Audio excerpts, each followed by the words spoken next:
శ్రీ గురుభ్యో నమ. చిన్ననాటి చందమామ కథలకు స్వాగతం. ఈనాటి కథ శీర్షిక యుక్తిశాలిని. రాసినవారు కె వైదేహి, హిందూపురం. ఒకానొక ఊరిలో ఒక పేద దంపతులకు ఒక కొడుకు కూతురు ఉండేవారు. తండ్రి కూలీనాలి చేసుకునేవాడు. ఇల్లాలు ధాన్యం దంపులకు పోయి చారడి గింజలు చేత పట్టుకొచ్చేది. కుర్రవాడు అడవులలో ఉడుములను వేటాడి తెచ్చి ఊళ్ళో అమ్ముకునేవాడు. ఆడపిల్ల ఇంట్లోనే ఉండి ముగ్గురు తెచ్చినవి పొదుపు చేసి పెట్టేది. కుటుంబం అందరిలోనూ ఆడపిల్ల తెలివైనది, చురుకైనది, ఉపాయం ఎరిగినదీను.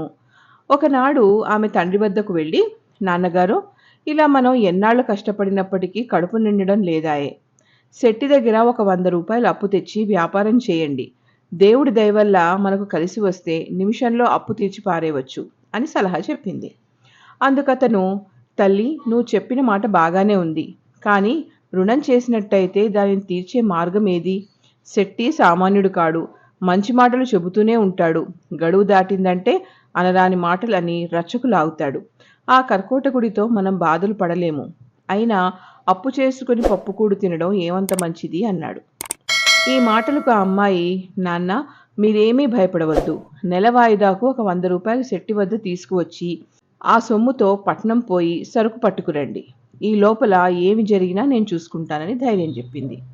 సరే, ఇంత ధైర్యంగా పిల్ల ఎందుకు చెబుతుందో అని అది చూద్దామనుకుని అతను శెట్టి దగ్గర 100 రూపాయలు బదులు తెచ్చి సరుకు బేరం చేయటానికని పట్నం వెళ్ళాడు. కానీ అనుకున్న గడువు లోపల అతను తిరిగి రాలేకపోయాడు. సరిగ్గా 30 రోజులు పూర్తయ్యేసరికి ప్రొద్దున్నే శెట్టి వాళ్ళ ఇంటికి చక్కా వచ్చాడు. శెట్టి వచ్చే సమయానికి పిల్ల ఒక్కతే ఇంట్లో ఉంది. మీ నాయన ఏడి అని శెట్టి అడిగాడు.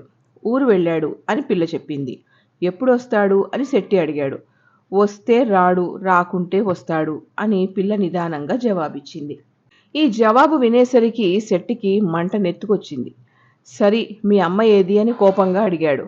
మా అమ్మ గడ్ల ఇంటికి వడ్లు దంచడానికి పోయింది అని ఆ పిల్ల నిలకడగా చెప్పింది. ఈ మాటలు శెట్టికి అసలే అర్థం కాక ఆమె తనను వేళాకోళం చేస్తుంది అనుకున్నాడు. సరే, మీ అన్న ఏమైనాడు అని శెట్టి కోపంగా అరిచాడు. అందుకు పిల్ల నవ్వుతూ, మా అన్న కాళ్ళు లేని గుర్రం ఎక్కి వెంట్రుకలు లేని ప్రాణిని వేటాడడానికి వెళ్ళాడండి అన్నది. శెట్టికి ఈ మారు కోపం ఆగలేదు. ఈ పేదవాళ్లకు ఇంత పొగరా అని అనుకుంటూ వెంటనే వెళ్ళి రాజుగారితో ఫిర్యాదు చేశాడు. రాజుగారు ఆ పిల్లను పిలిపించి విచారణ చేశాడు. అందుకు ఆ అమ్మాయి, మహాప్రభు, నేను చెప్పిన మాటలలో ఒక్కటి తప్పు లేదండి. శెట్టిగారికి నా మాటలు అర్థమయ్యాయో లేదో అని అన్నది. మరైతే నీవు చెప్పిన జవాబులకు అర్థమేమిటో విప్పి చెప్పు అని రాజుగారు అడిగారు ఆ పిల్లని. మహారాజా, మా నాన్న వెళ్లే ఊరికి మన ఊరికి మధ్యన ఏరున్నది. అది కొండవాగు కనుక చినుకు పడడంతోనే నిండిపోతుంది. ఒకవేళ మా నాయన బయలుదేరే సమయానికి వాన వస్తే ఏరు అడ్డుకుంటుంది కనుక ఏరు వస్తే రాడు, రాకుంటే వస్తాడు అని శెట్టిగారి మొదటి ప్రశ్నకు జవాబిచ్చాను అని చెప్పింది. తర్వాత గడ్ల ఇల్లేమిటి, వడ్లు దంచడమేమిటి అని రాజుగారు అడిగారు.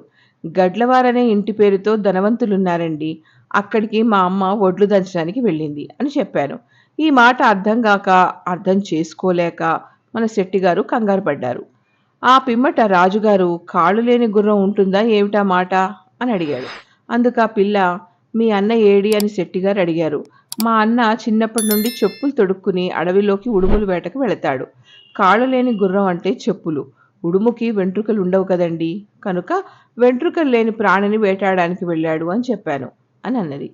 పిల్ల తెలివితేటలకు, యుక్తికి రాజుగారు మెచ్చుకుని శెట్టికి 100 రూపాయలు జరిమానా విధించి ఆ సొమ్ము పిల్లకు బహుమానం చేశాడు. రాజుగారి ఎదుటనే ఆ 100 రూపాయలు ఆమె శెట్టికి జమకట్టి బాకీ లేదనిపించుకుంది. మరునాడే పట్నం పోయిన తండ్రి సరుకులతో ఇంటికి వచ్చి తన కూతురు చేసిన యుక్తి తెలుసుకుని సంతోషించాడు. ఇంతటితో ఈ కథ కంచికి, మనం ఇంటికి.